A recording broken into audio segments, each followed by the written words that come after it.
I think would be very beneficial for protecting students. Thank you. I guess with that, Madam Chair, if we'd be happy to field any questions that anyone has. Great. You have any questions? Representative Weiss. Thank you both for your presentation. Districts right now currently are required to do some training preparations, lockdown drills, ALICE training, those sorts of things. Can you talk about how this is different than what's already required of districts? Do you want to hit there? You want me to? Let you go. All right. So right now, individual districts can kind of make up their own idea of what they would like to have for their local plan. And I don't think that this necessarily gets into a very narrow focus. We still leave it kind of a wide berth for what they can do, but we're setting a baseline training. So it's the same for every district across the state. And if you want to get more granular, that local school district or the police departments can enhance or go beyond that, right? This is just it's a foundational baseline that we want to set. And what I found when I was a school resource officer talking to other SROs across the state is we saw some difficulties with some school districts and some police departments had a great relationship, developed fantastic training, and then others may not have. And so what we're trying to do is set that bar nice and high across the entire state. And then departments and districts can build on it from there. It's okay if I follow up really quick. Sure. Thank you. Thank you for that. As far as the departments that are required to work on this, how is that expected? Is there one of them that's taking the lead? And then also for the local districts and the local police departments that are part of this, is there any consideration of like additional funding to help support these efforts as well? Sure. And my understanding, and we're going to work on some tweaks that you'll probably see in the future. So it's our plan is, or the intention is for MSP to take the lead on this and have basically a one-stop shop, right? So these other departments all weigh in on the training. They help develop it and whatnot, but we want one resource that places can go to, departments or districts can go to, instead of trying to, oh, do we need to go to the AG's website? Do we need to go to MSP's website? This, that. So we want to tailor it so it all ends up with MSP and the Office of School Safety. You're welcome. If there's required funding, I'm sure we're open to talking about that. And I'm not sure if one of the other bills actually addresses that. Okay, thank you. Representative Paquette. Thank you, Madam Chair. Appreciate the testimony today. After the Parkland tragedy, I was in the classroom with my students. The school district, had a protocol, and sheriff came in and they did this, 8-hour training or whatever throughout several different days. And they put out their press releases and things like this afterward. But what we got at the end of it was just this protocol of how to, tie our door shut. And they said, well, come down to our office to get the string. Wow. And that didn't make anyone feel safer, right? Obviously, we did a lot of cultural approaches with our students and, looking at situations on their peers and, identifying threats, which, I know it mentions in here yet. It describes best practices for school personnel. And so if you're bringing bus drivers and all these different, people in contact with the children, what are some of these best practices?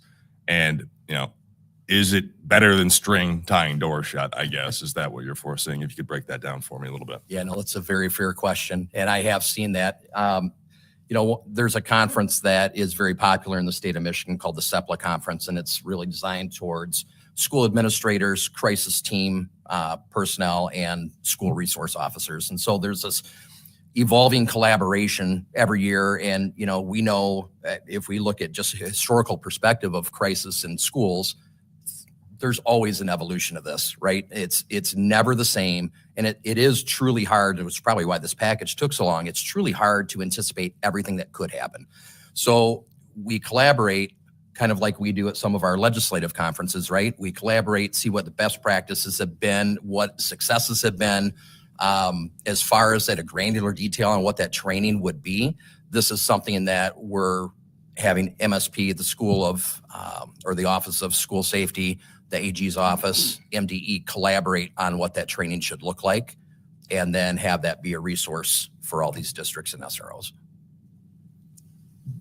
And I would just like to add to that, if I may, One of the trainings that I remember when I was a teacher involved a railroad that went by our school that carried tankers that had fuel and chemicals and stuff like that that could be very, very dangerous. So we had a drill where you had to seal up your classroom and tape around the doors and make sure the windows were closed and things like that. So there are more fears of safety for children just than a perpetrator coming in. And I see this bill as relying on the state police and the Attorney General's office being the experts in this area, and then be able to work collaboratively with the people in education. And again, it's, you know, I think if we look at a regional perspective across the state, we know every region of the state's different. We have urban areas, we have rural areas, we have areas just like Rep. Pavlov said, maybe near hazmat type environments. So again, this sets a foundational baseline for departments and for school personnel to go by. But those individual regions can decide to go above and beyond that for what truly fits their area, if that makes sense. Thank you. Yeah, Representative Burns. Thank you, Madam Chair. Thank you both for your testimony today. I appreciate it. So as educators, you know, we talk a lot about differentiated instruction, and I'm curious, it looks like based on these bills that all school personnel would be included in the training, which I think is fair. But of course, we know that, you know, school staff occupy different professional roles, and in the unfortunate event of any type of school emergency, based on their positionality, they would likely play distinct roles in responding to anything that may be unfolding. So my question is, would you envision the training for all school personnel being differentiated to some extent based on their staffing role and the role that they may play in the event of an emergency? So in my experience, I would say yes. So I envision it as similar to how we did it in our district. You would have a baseline training, whether it happens in staff meetings or you know, maybe an active shooter drill, things like that, where everybody is getting a baseline set of training. But then your crisis intervention team might get enhanced training, right? And they have a little bit more time to recognize things like threat assessments, how to handle all sorts of different crises, you know, who's in charge of calling this person or addressing, you know, this issue or whatnot. And then obviously you have school resource officers that have a whole different level of training. So I do envision different levels here, but it's kind of a baseline for each one of those levels, if that answers your question. It does. Thank you so much. Thank you both. Oh, Representative St. Germain. Thank you, Madam Chair. So in Macomb County, and probably other counties in Michigan, but some of the schools contract with a private company that employs retired police officers, and their specialty is to, so to speak, be a school's resource officer. Will these bills change that opportunity? Will schools be able to contract with private companies also? Yeah, absolutely. I mean, they won't be sworn officers, right? It's, I mean, there are a few districts still in Michigan where they actually have their own police force, but there's only a couple left. But this does not restrict the school district from still hiring security personnel, but it does say that there's training that they will have to go through to fit this baseline training. Okay. So we make sure that people are familiar with how law enforcement area will respond, what their roles are, and the difference between them being now in a security type setting versus a law enforcement type setting. And there's differences on who has what responsibility and what their authorities are as well. So this training will help differentiate that as well. Okay. So they would, I mean, they do their own training, obviously. So they would have to also do the MSP training. Yes. Okay, both. Okay, thank you. Thank you. We have a few cards here. We have Bob Kufkin from the Michigan Association of Secondary School Principals. He does not wish to speak and he supports the bill. We have Paul Stankiewicz from the Michigan Catholic Conference. He does not wish to speak, but he supports the bill. Brian Broderick from the Michigan Association of Non-Public Schools. He does not wish to speak and supports the bill. And it's just heartwarming. I come out of education, and to have people lean into these problems from all different backgrounds, and that's it's so interesting. In the legislature, you get people from all different occupations coming together to circle around a problem to say, how can we come up with a better way? And we kind of put down the silos, and we all lean into it and try to figure out what can we do better, and where did the communication break down, where did the different groups break down, and how can we can, from a teaching perspective, from a law enforcement perspective. And it's not like you're just walking into this problem, having never thought about it and just read about it in a book in a class somewhere, but you were the boots on the ground, experiencing the classroom and the issues of law enforcement and being in the classroom as a teacher. And so the experience comes with wisdom. And that is just a priceless gift to the state, I think. And you can tell from the questions, people come from different backgrounds and spouses and professions, and everything comes together. And we really just want to do our best to help protect those children all across the state of Michigan. So thank you for your presentation. Thank you for your questions. And we appreciate all of that. So now we're going to move to the UP and education issues there with the ICE. So thank you. So Representative, oops, I'm doing the wrong thing. No, that's Bill right now. Oh, this is, oh, yeah. So I'm going to this. So now the committee is going to take testimony on House Bill 4345, sponsored by Representative Cavett. So if you'd like to come forward, Representative, we welcome him, and take a seat. Begin when you're ready. We appreciate all that you have gone through, and we appreciate your advocacy for the kids Yes, in schools. thank you, Madam Chair. Thank you, members of the committee. I really appreciate you being here. I'm here today to testify in support of House Bill 4345, which ultimately gives local schools affected by the ice storm the flexibility to decide whether they need to extend the school year into July. Many of you have heard, but unfortunately a lot do not know, that we had a once-in-a-generation ice storm in northern Michigan that affected 300,000 people without power. I was personally without power for 8 days. People were not able to get out of their homes due to the fallen trees on the roads, power lines, radio towers. There was no radio communications. No fuel could get into the area. So it was quite a mess up there for still going on 20 days. We have families that have been without power for over 20 days now. It's still ongoing.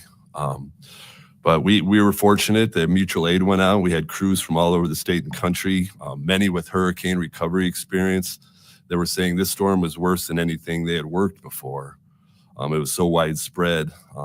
To kind of put that into perspective, Great Lakes Energy's worst storm ever took out 160 electrical poles. This storm was 2,800 poles. Presque Isle and Electric and Gas lost all of their substations. It wasn't just a pole and line issue for them.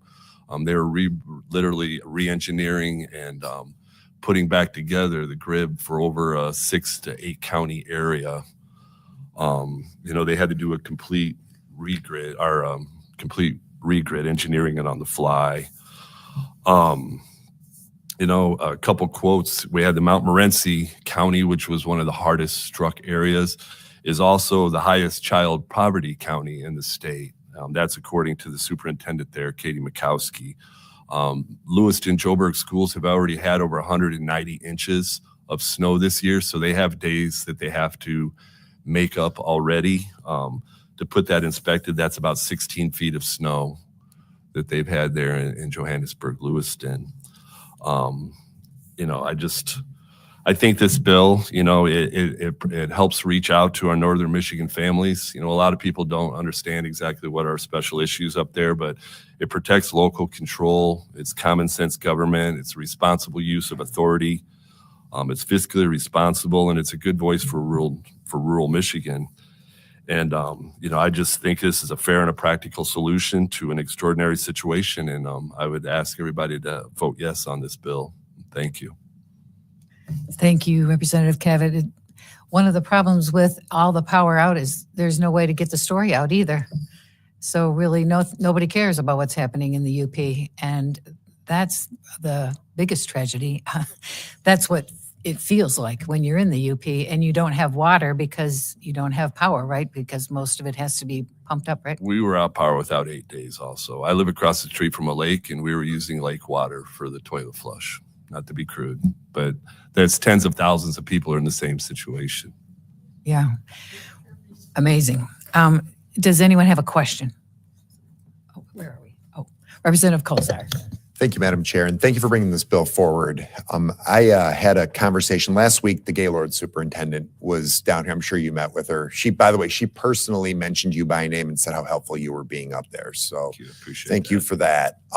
My question is, did you have any other conversations with superintendents up there is this the only measure they need in terms of school, or are they looking for any other assistance in any other levels in terms of education? That's to be determined in the future. Right now, we just don't want them to be penalized for the amount of days they've missed. Some of the schools, Lewiston Joburg's out 20 days without power. So yes, Ms. Mikowski coincidentally is the head of the Superintendents Association from the district. So we were relying heavily on her for some of their needs. Okay, just want to make sure we're giving them everything they need because it's a difficult time. We might be back, their representative. So thank you for that. Thank you. Representative Fox. Thank you, Madam Chair, and thank you for bringing this forward. And I speak as a former Northern Michigan principal as I share this. 3 of my kids graduated from Northern Michigan's high school there. And I will just say this, that the further north you go in Michigan, the better they know how to take care of snow and ice. And I say that from someone who's lived the length of Michigan. At least the lower peninsula. I did spend some time in the upper peninsula too. I guess my statement is very simple. It seems like if we could do what we did for the pandemic, we certainly ought to be able to do this, for our state and for our students in Northern Michigan. And my question is, wouldn't this also be helpful? Because I know that Northern Michigan runs on tourism. Wouldn't this be helpful to have all those students available for working? Yeah, absolutely. Thank you, Representative Fox. That we're going to leave that up to the local school districts. This bill does not eliminate it. It leaves it up to the local school districts to do what they think is best for their students. So, of course, a lot of them work summer jobs. Yeah, thank you. Representative Weiss. Thank you. Thank you, Representative Cabot. Thank you for being here and advocating for your district. We're down in Lower Michigan. We've just heard tales and seen pictures, and I can't imagine what it's been like to have to live through that. The DNR, just sorry to interrupt, the DNR has lost 1 million acres in forest land, just to put that in perspective also. Yeah, that's insane. I appreciate you bringing this up, and I know obviously what has happened in the Gaylord area in your district is extremely rare event. But I do know also that there have been in the past, and unfortunately will continue to be, other severe weather events, impact events that are going to happen in the state that are going to call for state emergencies and lead to school closings.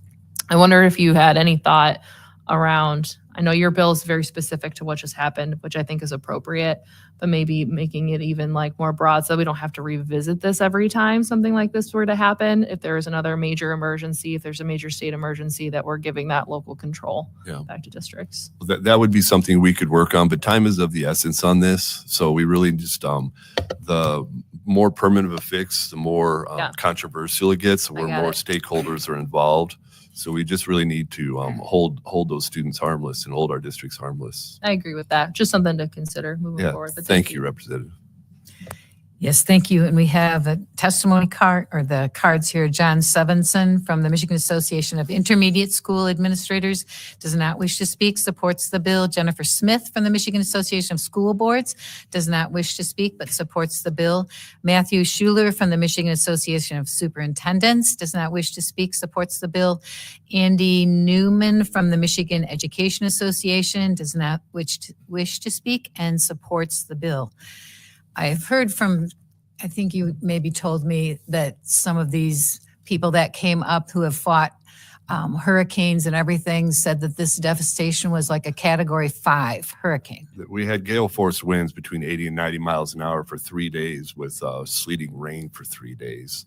A lot of the folks, when you have a tornado happens, it's very localized. You can usually go to a community 10 miles away, but there was nothing available from, Petoskey to Alpena was just devastated. There was you couldn't travel on the roads. If you did, you couldn't find fuel. A lot of people were having to drive south. I drove 80 miles south, just south of Grayling, we ran out of fuel. So it was 80 miles before I found an open gas station. So, yeah, when you think about the devastation of hurricanes and then you put sub-zero temperatures on top of that, no access to water, and it's crushing. So, yeah, we thank you for your testimony and for your initiative in doing this, and we will address it. Thank you. Thank you, Chair. Thank you, committee. Yes, thank you. So now to conclude today's agenda, the committee will take testimony on House Bill 4141, sponsored by Representative Tisdale. Representative Tisdale is joined by Reverend Casey Nochi, who is a teacher at the Northville Christian School. Welcome to the House Education and Workforce Committee. Glad you're already taking a seat, and you can begin when you are ready. Thank you very much, Chair DeBoer and members of the committee. We just have to go through this today, so everybody relax.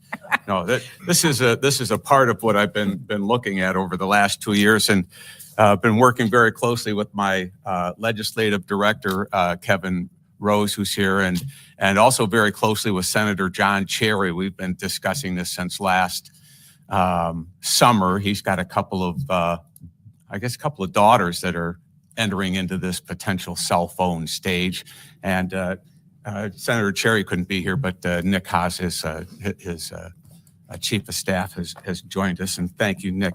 This is a map. It's been up for some time now, so you've had a chance to read it. Michigan is not the only state. I'm not the only individual that's thought this is important. This was from the Wall Street Journal this year. I think it's interesting.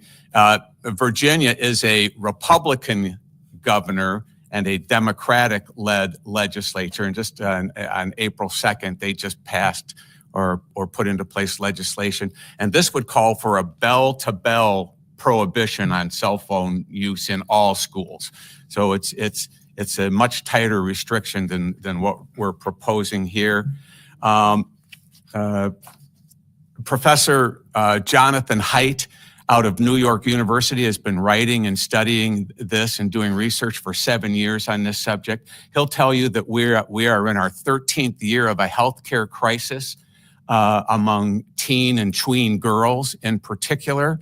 And not only is it a mental health crisis, but it has definite impact on their learning ability as well. This is the November, it says October, it was a published in November issue of The Atlantic. And this is by a professor from Columbia University, an English professor at Columbia University. Elite students coming into Columbia University haven't developed the attention span or the personal discipline to read a book. They can't read a book. And this is at our elite university. So, it's the impact that my next guest to be is Zoom, licensed counselor Jennifer Wilson. Hopefully Jennifer is still with us there, can talk about the impacts of social media and cell phone use on the brain. Jennifer. Right. Good morning, Chair DeBoer and the committee members. Can you guys hear me okay? Yes. Great. Okay. Thank you so much for the opportunity to speak with you today. I've served as an educator and counselor in Michigan for over 20 years, and I am honored to speak in support of Whitmer's proposal to limit cell phone use in K-12 classrooms and support the House Bill 4141 that's being introduced by Representative Mark Tisdale. So my testimony today isn't about banning technology. I absolutely value it and use it daily. But powerful devices in the hands of developing brains without proper guardrails does come at a cost. loss of focus, engagement, connection, learning, social emotional well-being. The impact this bill will protect the development of our students' brains. Protecting the brain touches everything in the students' lives. Throughout my career working with students, I've seen firsthand how the growing presence of cell phones and social media has caused negative impacts on the brain. The constant digital distractions are stealing time from learning, building skills, connecting with others in real life, and just simply being present. Unrestricted cell phone access undermines students' ability to thrive because they are bombarded with trying to manage an unprecedented, powerful source of distraction and emotional stimulation at a time when their brains are least equipped to manage it. So whether a student is checking social media, doom scrolling on the short reels and the clips, streaming sports or movies, or they just feel a message notification, their attention is fractured. The brain stays in a state of constant shifting, unable to focus, process, or retain as it could. During adolescence, the brain is rapidly rewiring, especially in the areas tied to emotional regulation and processing. The emotional center of the brain, the limbic system, develops early. So this is interesting. So making adolescents more sensitive to emotions and social feedback. But the prefrontal cortex, responsible for reasoning, learning, self-control, logic, and judgment, develops later. This natural imbalance makes it harder for teens to manage emotions, resist impulses, and stay focused. So it's no surprise that students will struggle to resist accessing and using their phones. The constant stimulus decreases executive functioning, memory, emotional regulation. Excessive use can rewire the brain, making it hard to concentrate and increase impulsive behaviors. The brain becomes conditioned to seek out the dopamine surges from social media and the technology itself, making it increasingly difficult to regulate use and making adolescents especially vulnerable to addiction because, again, that frontal lobe is not developing at the same rate as the limbic system. Teachers see the fallout every day: glazed eyes, constant screen checking, anxiety all day, the rush to get back to phones instead of engaging with learning. I've seen these problems increasingly become on a daily issues for many students. Even the mere presence of a phone, not even using it, on the table, on the desk, has been shown to reduce focus and increase anxiety as well. I've worked with many students who've been anxious, depressed, and even paranoid, caught between that fear of rejection and that hope of being accepted due to social media, the pressure to stay visible, to keep up there, to be relevant online is more than a distraction, and it can certainly turn into emotional burden. Digital stress at times can be so severe that it keeps students stuck in survival mode. It can activate what we call the amygdala response, which is an automatic emotional reaction to protect us. But this now sends the student into fight, flight, or freeze, which again, just distracts and pulls away from that prefrontal cortex. So now they're again not in that thinking side, which is still trying to develop and is behind the limbic system. So the very skills that we want them to develop are basically being short-circuited by these constant distractions. I do appreciate this bill very much because it's evident that our schools and our students need protection that it provides. This bill also offers needed support for establishing and enforcing healthy cell phone boundaries for schools as well. It gives educators the backing they need to shift the culture around phones, not through individual enforcement alone, but through consistent shared expectations. That's why involvement at the state level matters, not only in setting policy, but in providing schools with the structure in schools to implement it well. Thankfully, we're not alone. As you saw in that graphic, there's many states that are addressing it. This is catching wind. This is definitely on the minds of many states, and many countries have already implemented this just to protect the brain development. I'm excited that you'll get to hear from Avondale School Superintendent, Dr. Schwartz, in a bit. Avondale has done amazing and diligent work to set up the standard how cell phone restriction is done well. They really have. They were caring, firm, united, and they engaged parent support in their approach. So I'm excited for you to hear from them. In all of this, and all of these challenges, we do have an opportunity to educate students and families why setting boundaries, providing some restrictions on cell phone is vital for their brain health. We can use education itself to make this shift, and there's no cost to protect the students' brains from distractions. So thank you so much. We can't afford to wait for more evidence to confirm what we already know. Learning and brain health is being compromised. Let's align policy with research and evidence. Let's support the educators who care so much and give of themselves so each day. Let's give our students the gift of focus, deep learning, and a healthier future. Thanks for your time and commitment to the Michigan students. Lastly, Kevin is going to be sending out, I put together a document on one big link that provides a lot of resources, articles, and just very recent. Almost everything I put on this document, probably 20 things, is within the last year, evidence dating and other happenings around this topic. Thank you. Thank you, Jennifer. She came to my office on an advocacy day 2 years ago. I roped her into the cell phone thing, and we've been passing notes in class ever since. So I have with me from Northville, Mr. Casey Noce, and take it away.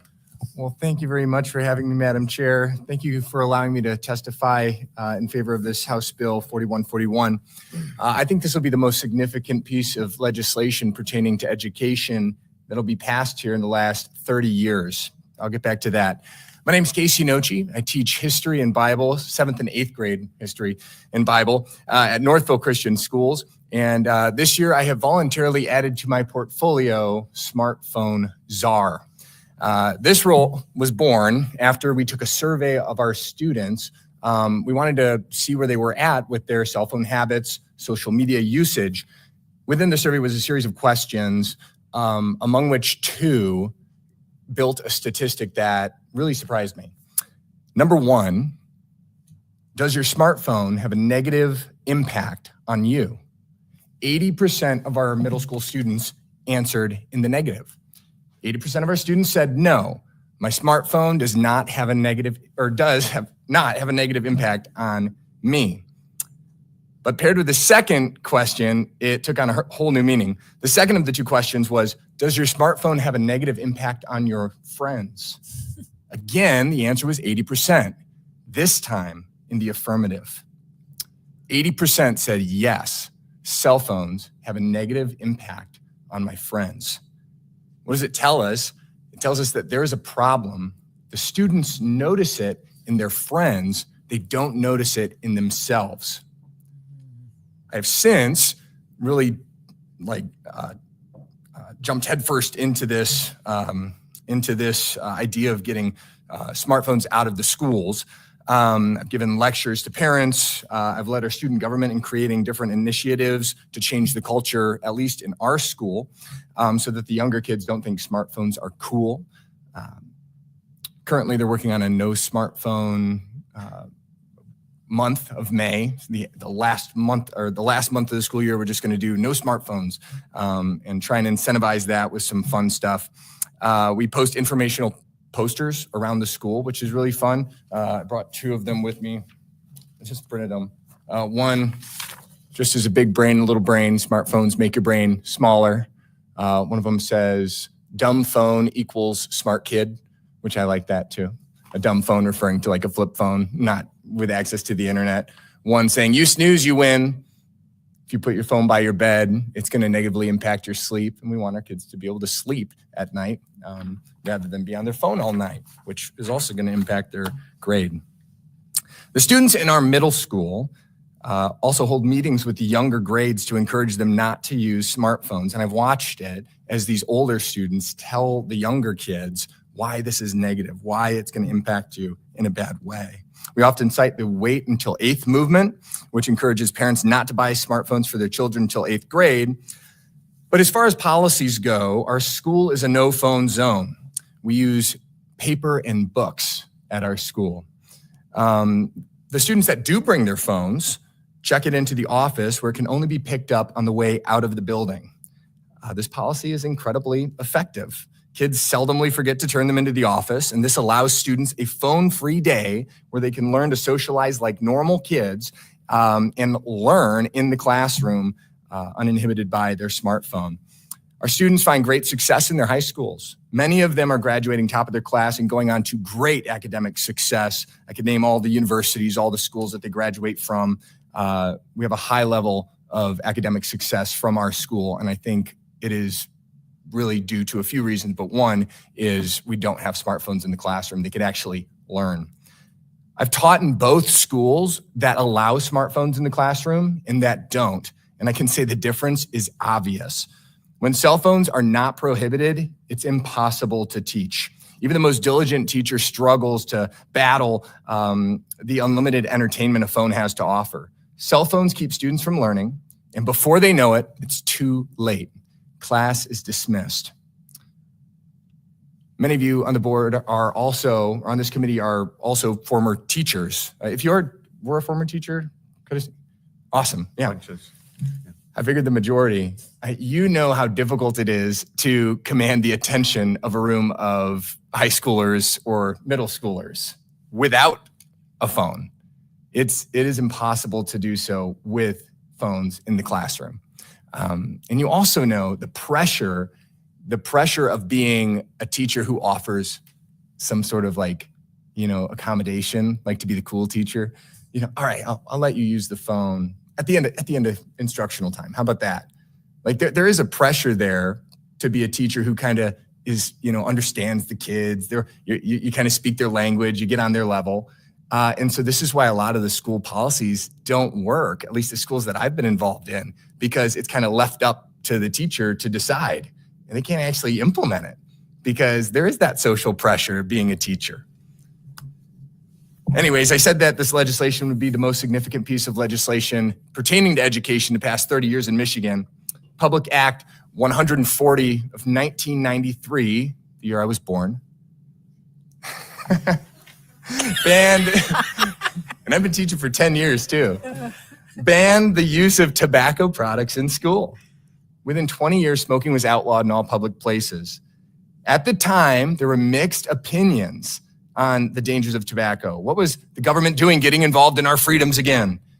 There was public pushback, but to quote Tolkien, but they were all of them deceived. The science was clear, smoking kills. With rates of anxiety and depression skyrocketing in our teens since smartphones have become ubiquitous and rates of literacy declining since phones have been allowed into classrooms, we can say confidently that smartphones are dangerous and destructive for our students and that they do not belong in Michigan schools. Thank you so much. Thank you, Casey. My next guest is a associate principal at the Traverse City West High School. In September 2023, Representative O'Neill and I had the chance to participate in a panel discussion up there. And then after we were done, we ran over to Traverse City West to see what they were doing with their cell phone activity. So without further ado, Mr. Andy Wares, Associate Principal, Traverse City West High School. Looking very professional today. Yeah, thank you. I dressed up for it and all. Yeah, thanks for inviting me into this. We've had a unique experience here at West Senior High implementing this before there was a lot of guidance across the state of what this might look like. I think as a staff, we noticed a real acute change when kids were coming back out of COVID into the building around skills related to doing school. And we weren't quite sure what all went into the makeup of that. We suspected COVID, maybe some habits that happened over COVID, parents working, kids on learning screens with something always scrolling in the background, whether that's a video game or a group chat with other friends. But what we noticed when they came back to school was, like has already been brought up here, a real shift in students' ability to focus and demonstrate some stamina in a learning setting. I think what was happening is kids were constantly on their phones, and the fun that they were having in the digital spaces during COVID, they stayed in, and that subtext in a learning environment isn't super obvious, certainly to someone my age who, like, smartphones came around when I was already gray. But I think what was happening in those moments was there were a lot of pressures being put on kids in a learning space to split their attention between multiple things, like the pictures that people are taking and possibly putting into small group chats, the pictures that people are taking about teachers and the commentary that's going on about this teacher and this learning moment. And then also like the stuff that's happening across the building and other pockets of learning, or even the people who are trying to arrange like a meetup in a bathroom or out on an athletic field where good things tend not to happen. And so after a bit of that, credit to our teaching staff, they asked the board to consider the adoption of a cell phone policy. So in Traverse City area public schools, what we started out with was a policy that was sort of aimed at making sure that in the learning environment that kids weren't on their phones at all, so that we could have kids whose brains are present for learning. And we wrote some policy around neither seen nor heard was key language. And then we differentiated how that was rolled out across some of our schools. So in the elementary level and at the middle school level is just a way for the day. But at our high school level, students have their phones in the spaces between our classes. We have a 6-period day. We have kids who engage in dual enrollment. Some of that dual enrollment's online, some of it's at different locations. We have kids going to and from Career Technical Center. And so what we did is we put these like wall cubbies, like a pocket thing for everyone to put their phone into. We take attendance against the presence of phones in those pockets. And then if we have an issue where a kid's not using their phone appropriately, or if they're not handing that over, following the plan, we have a white envelope that kids sort of write their name on, they put it in, and they can pick their phone up at the end of the day. And what we've found is once we got through the transition of implementation, there wasn't much fuss at all. We're a school of around 1,500 kids, and I would say we have probably less than 15 kids who habitually struggle to override some obstinacy related to not being in control of their phone. And what we've seen in terms of like learning in the classroom is like, you can walk around as a principal. I walk into classrooms all the time, and my viewpoint is usually from the back of the room, which is a viewpoint that a teacher can't often see. So it was really easy for me to pick out kids on their phones when they were on their phones all the time. And I can tell you that I just don't see kids on their phones anymore. And that's reflected also in like school-wide discipline. We don't have major discipline events that are coming out of like unsurveilled spaces really at all anymore. We used to like struggle with fight clubs and things like that would lead to like the type of school discipline that gets to a superintendent or a delegate of a superintendent with some regularity coming out of COVID. We also would have kids who had stolen, say, like a dab pen or something like that, and brought some marijuana to school and wanted to gain the attention of their peers by bringing them into that. We were struggling with more of that than we ever had. Since we've managed cell phones, we've seen a lot of that fade away. And at the same time, especially this year, our second year, we're noticing like kids, like our freshman cohort at the end of first semester, there were less than 15 kids who had failed one of their core classes. It's a significant difference from where we were when we were coming out of COVID, and all that we were doing was responding to failure interventions and remediation and trying to get kids back up. And I'm not suggesting that that's all traces back to cell phones, but I think cell phones play a big part, because back to the brain science, what I observe of kids is especially the part about when a kid gets escalated, if they feel threatened. That notion that when the school day is over that I used to enjoy, and when I got to go home, I sort of got to relax and I didn't have to worry what people were saying about me at school when I was an adolescent, that never stops for kids.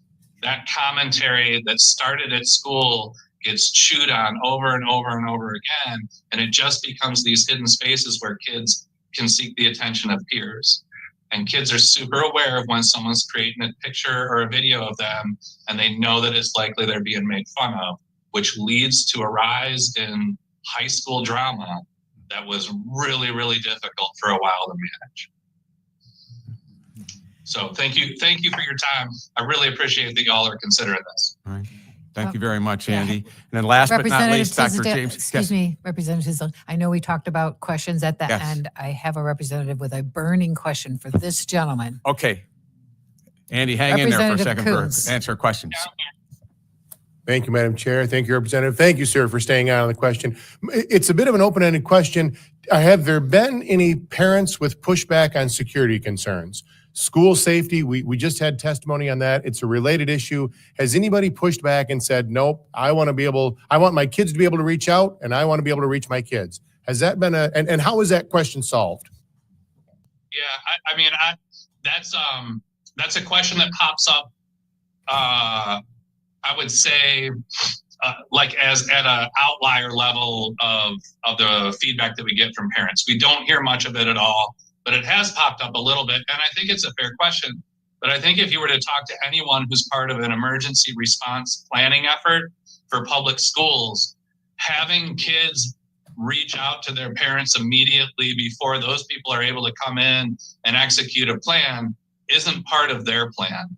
So we try to, I totally get where it comes from. I don't think that personally, and these decisions around these considerations are definitely above my role in our organization, but I don't see that outweighing the merit of it in terms of supporting classroom learning. And I think if a district is able to hold on to some really good talking points around that it gives you something to stand on when you're having those conversations with colleagues at a board level, with parents, with other people in the community who are wondering about that. Thank you. You're welcome. I can talk about the National Center for School Safety, their view on that. When we Please do. I'd like to learn more about When we get to that. the questions, we'll get to that. Next, Thank you, we've sir. got waiting. Dr. James Schwartz is the superintendent of Avondale Schools in Auburn Hills. They've had a program at their middle school that was expanded to the high school. Dr. Schwartz, take it away. All right. Well, good morning, everybody. Can you hear me all right? Yes. Yep. Very good. All right. I'm joined with Dr. Katie Gomez, who is our principal at Avondale Middle School. And we sit here in support of HB 4141. We think this is a critical piece of legislation, much for the reasons that you heard. Much of our experiences historically have been much that Andy had pointed out in terms of some of the disciplinary situations that cell phones have created, as well as the engagement issues in the school. So much so that 2 years ago, we also implemented call it a no phone policy at our middle school, where students place their phones in a pouch as they enter the building. It's a pouch that they can decorate, they can, create some ownership with. They carry it with them through the day, but it is locked in a pouch magnetically. So they come into the building, they put the phone in the case, it becomes magnetized closed. They carry it with them. When they leave for the day, they unmagnetize it, they can open it up, take it out. It's a pretty simple and easy process. And they've all gotten accustomed to it right off the bat, really easily. And Dr. Gomez is going to share some of the data because she's really the architect of the policy and consequently also the data gatherer of, how this has impacted the environment, with some numbers and some data. But I will say that, there's when you look at the benefits of a cell phone ban in the school, there's a number of benefits. So I spoke about briefly engagement, student engagement in the classroom. We heard testimony this morning about, distractions and always having that phone there and the addiction to have that phone in their palm of their hand, and that gets eliminated. And they're greater engaged in the class instruction. There's a greater sense of participation in the class, consequently, because of that.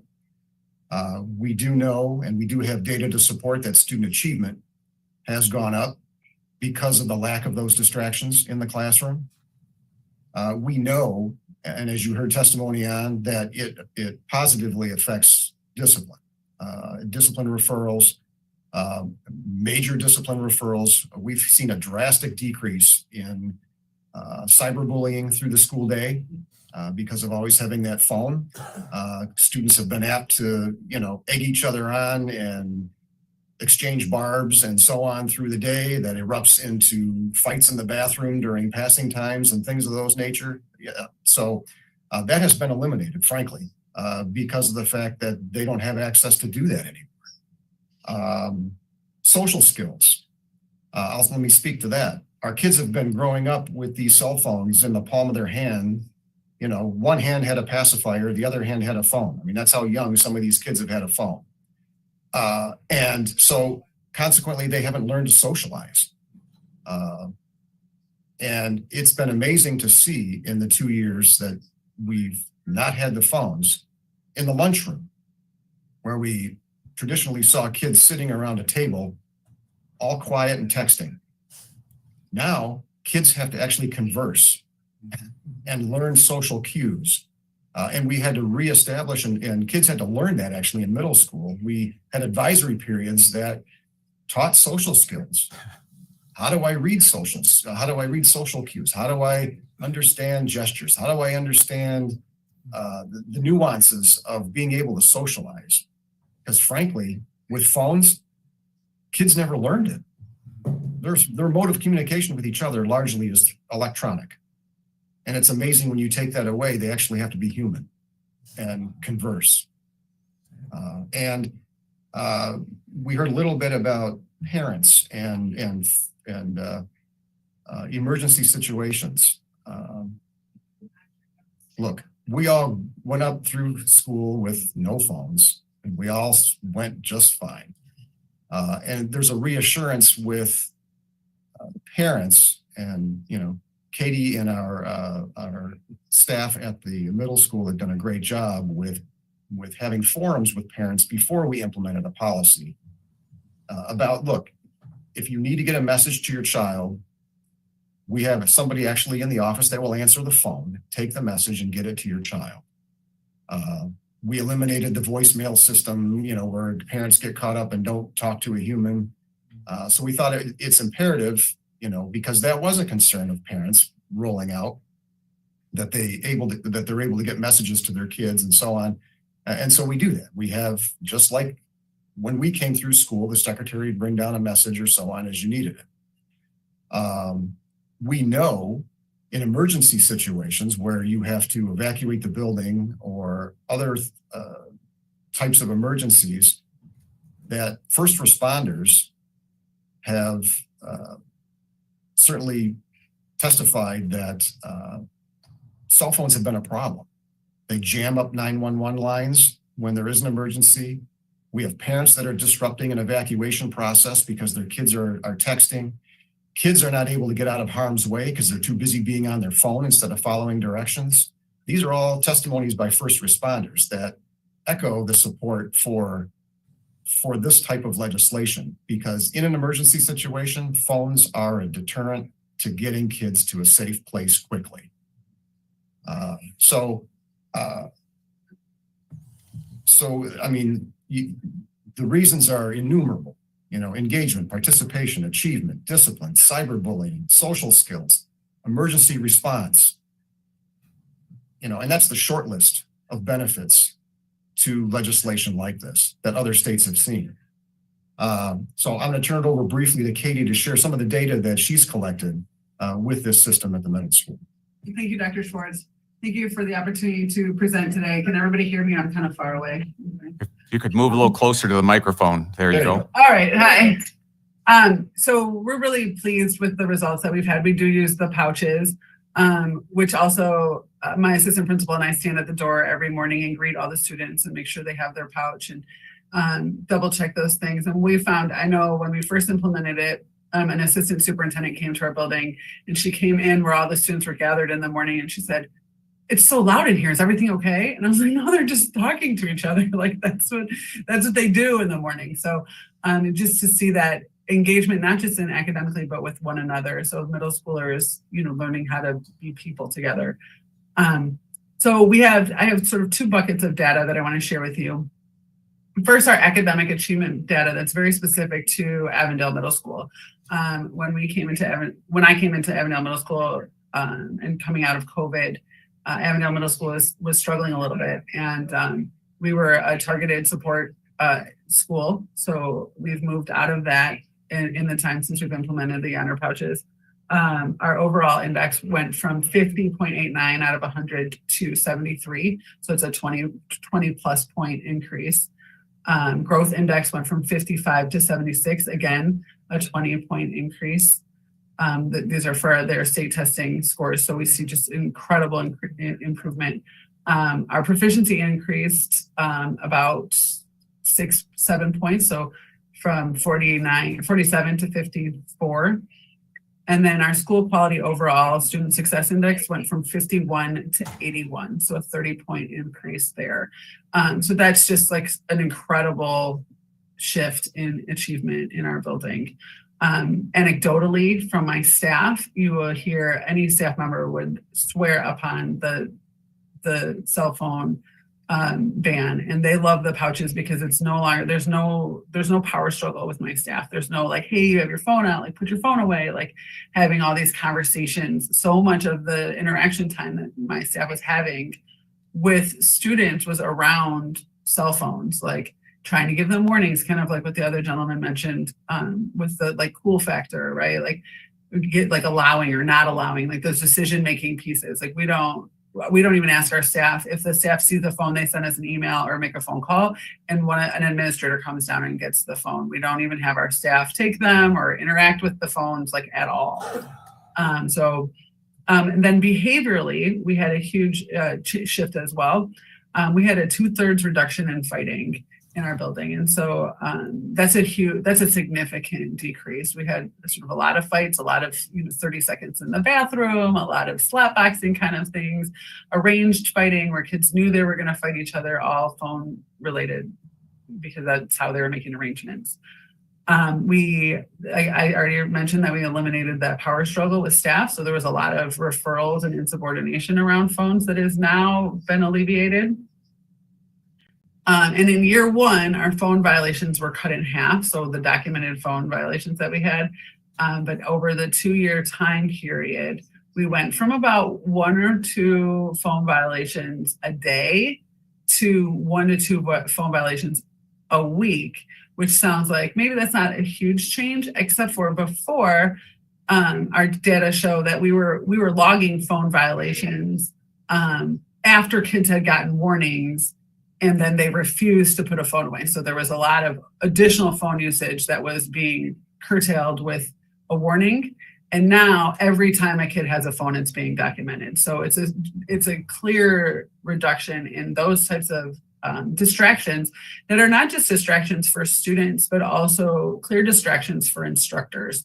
So if a teacher is spending, if teachers are spending, if we have 1 to 2 a day of kids that are getting in trouble, but teachers are warning, 4 or 5 kids a class period, those just it's interrupted instruction as well. So we're just pleased with our phone policy. We had very little parent kickback. We had meetings with parents, explained to them what we were looking to do. Explain to them our emergency protocols in the middle school level. Like if the parents would say, well, if my kid's being picked on, I want to know right away. Well, it's like, well, we want to know too. So like they need to come to the office and report that. And then we will get in touch with you and we will work on solving that issue. They said, if my kid is sick, like I want to know right away. It's like, well, we want to know too. Like, I don't want your kid passing out in a bathroom or throwing up by themselves in a restroom. Like, and then you come up to the school and don't know which restroom they're in or where they are. I want them to come to our clinic and we will help them. Like, we want to help your child. Like, so a lot of the reasons we were able to sort of talk through with parents.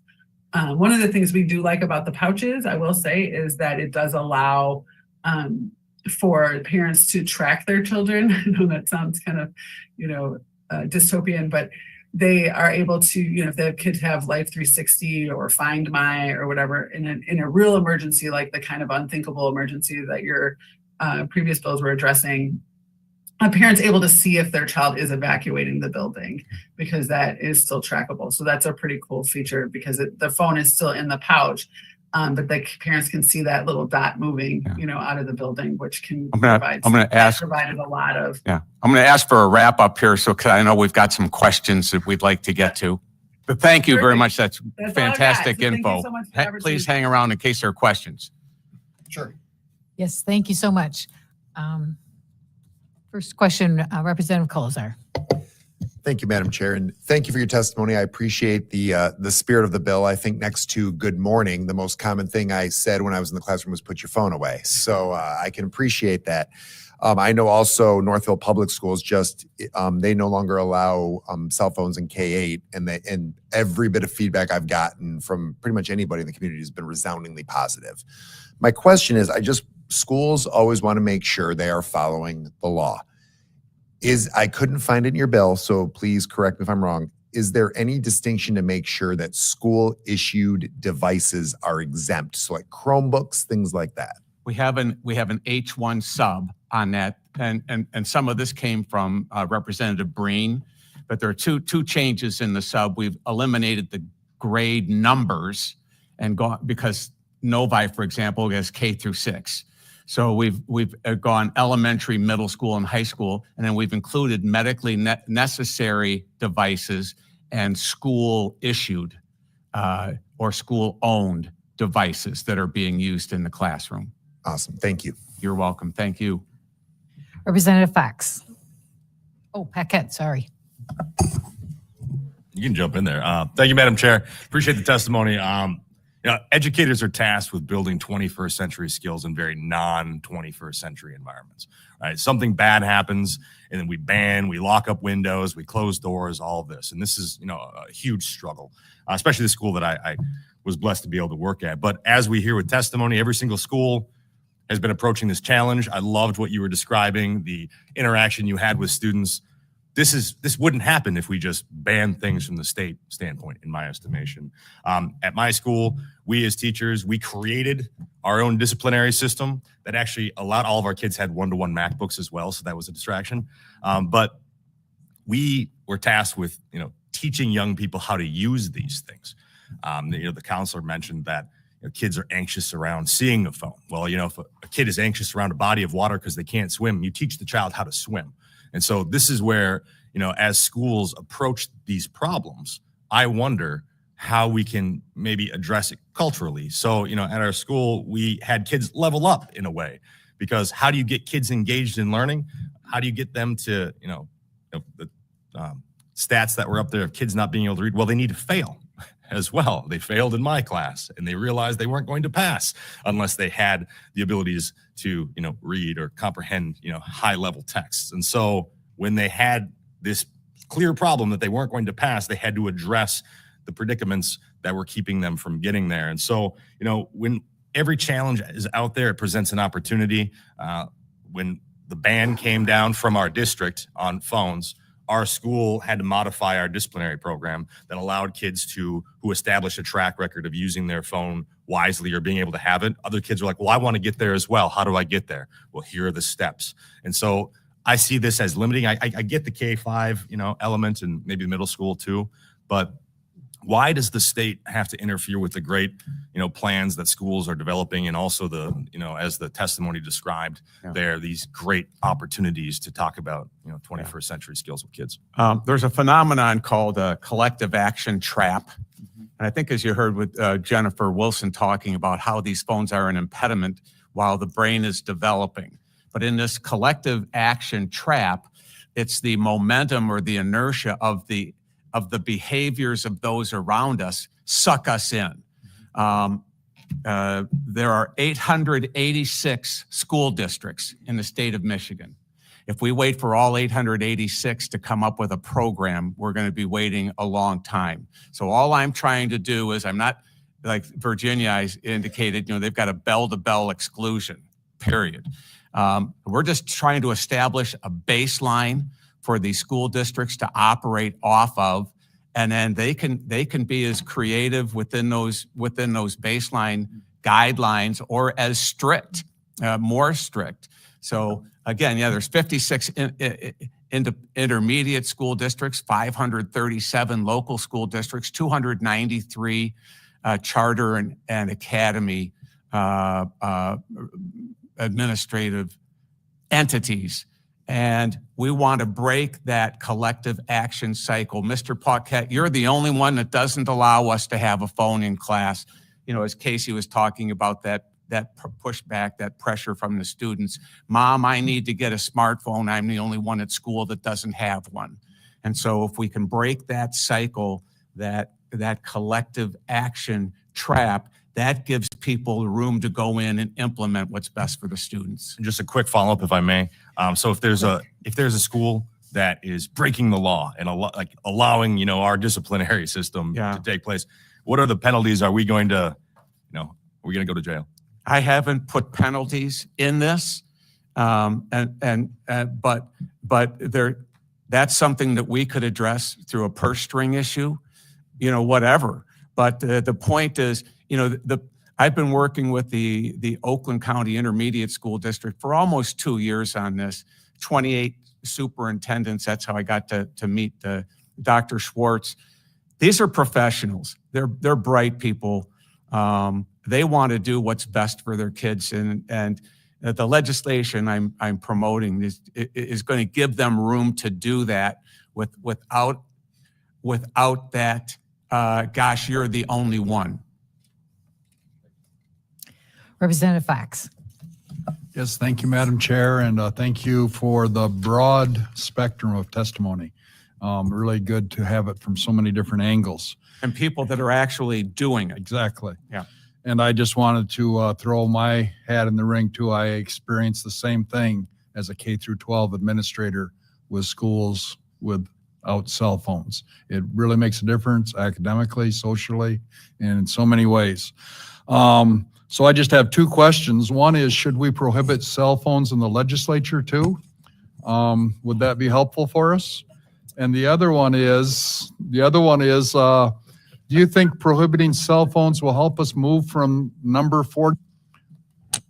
I'll let Casey answer that last question. Yes, it will definitely help us. It will help us educate our students. And so if you trust that the Michigan teachers are among some of the best in the nation, which I was public educated my entire way through school, I believe that 100%. We have amazing teachers in Michigan. If you believe in the teachers in Michigan, all we need to do is get the phone out of the faces of the students, and we'll see our students do better. Yeah. And I think Principal Gomez's testimony indicated that significant 15, 20, 30 percentage point rises in many of the increases in many of the metrics. Again, I became at the middle school. It's a bell-to-bell exclusion. I'm not sure what Dr. Schwartz and the school district's high school expansion is. But back to Rep. Kuntz's question a little bit, the National Center for School Safety, and Dr. Schwartz talked about this. The last thing you want is for your kids to be fumbling, reaching, trying to get in connection with their parents or anyone else, 911, in the event of an actual emergency. You want them solely focused on the trained professional that's at the head of the classroom. You do not want cell phone ringers going off behind a closed door, making aware the presence of students to an active shooter that's wandering the halls. Doors are not bulletproof. You do not want 100 or more parents showing up at the schools in their cars when first responders are trying to get there. And those are the issues. And you take a look at Oxford, which is just north of my district, the Oxford shooting.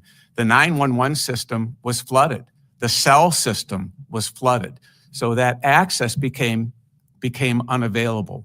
And many parents, I get it, want to have contact in the event of an emergency.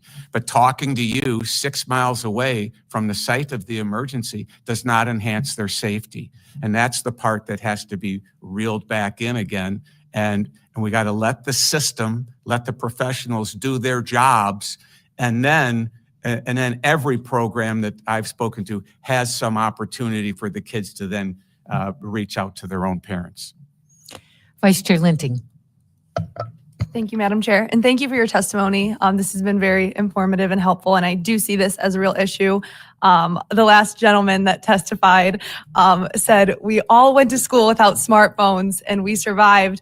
And I'm kind of calling myself Maybe there's out an here. exception. But there is an exception. That wasn't a completely accurate statement. I did attend school and we all had smartphones, and I was able to see the negative impact that it had on both myself and my peers. And so I completely understand this issue. But my question was, in testimony, I heard from you talking about flip phones, and then the last person who testified also mentioned smartwatches, and you both cited that you've had success in your schools with those devices exempt, with those devices still being present. And I see here that it appears that the wireless communication device you have listed would also ban those flip phones or watches and those devices. So just curious if you could either clarify that, or if you would be interested in making kind of an exemption for those devices, and maybe it would ease some concerns I for can't parents. remember if we made an exception for flip phones or if we increase the definition to internet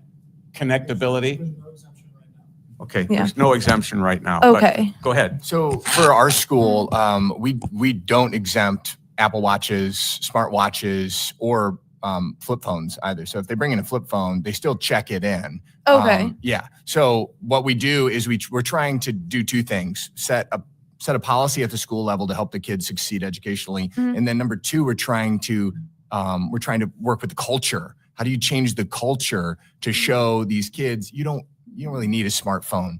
You're a kid, you're in fourth grade, because we have issues with, third graders, fourth graders waking up with 200 plus texts in the morning. Imagine that, a third grader. And many of these texts are not positive. Yeah. And so we are trying to do two things at once: try to change the culture, but also set a policy. And I think policy ultimately sets a culture. There's no quiet law. And so it's going to say something, it's going to speak. This is an issue, and we should probably start paying attention. Okay, thank you. Yeah, great. Representative Boyce, quick, please. Thank you. First of all, Representative Paquette, you said pretty much everything I wanted to say, so thank you for that. And you asked Don't encourage it. You asked the main question I wanted to ask, but I did want to follow up and kind of add on, because I taught in a district where we did not have reliable technology. We didn't have reliable internet. And we're also trying to teach our children 21st century skills, as you mentioned, and part of that is digital literacy. And so I often used, I had a strict cell phone policy in my classroom too, but I did allow my students to use it for academic work, and we had a lot of success in that. And have you considered districts that have those kinds of struggles that maybe don't have enough funding to support? And it's not even just like we could do a one-time appropriation and give everybody a Chromebook, but that technology needs to be maintained and updated over time, and there needs to be sustained funding to support that. And so my concern is you pass a one-fits-all policy for the entire state, but you have districts with very different needs. And I am concerned about kids who may not have the same level of access to technology in some districts versus others being left behind in those 21st century skills. And then my other question, and just as a flag, I know a lot of students who have diabetes have pumps that use cell phones as part of that, and just flagging that as well. Yeah, for the last part, the H1 sub addresses the IDEA federal law would obviously supersede state law, but we just put in there medically necessary devices, district issued or school issued devices as well. Teachers have the discretion to make the technology a part of any classroom lesson or lesson plan, but it's at their discretion.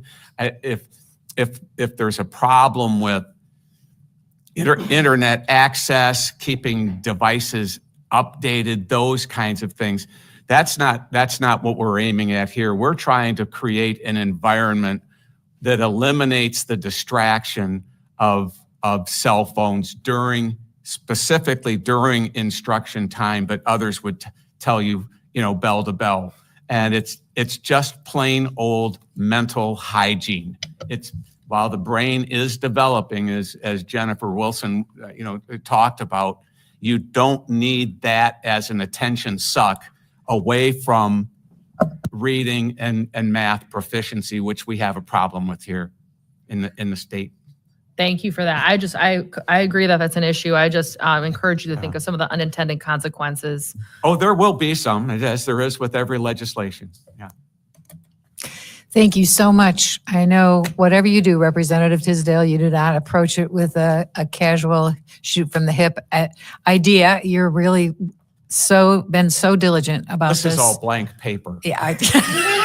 So this is, Well, we're impressed and we appreciate your advocacy for the students of the state of and Michigan. again, yeah, my thanks to my guests there. And those are the people that are actually doing the hard work.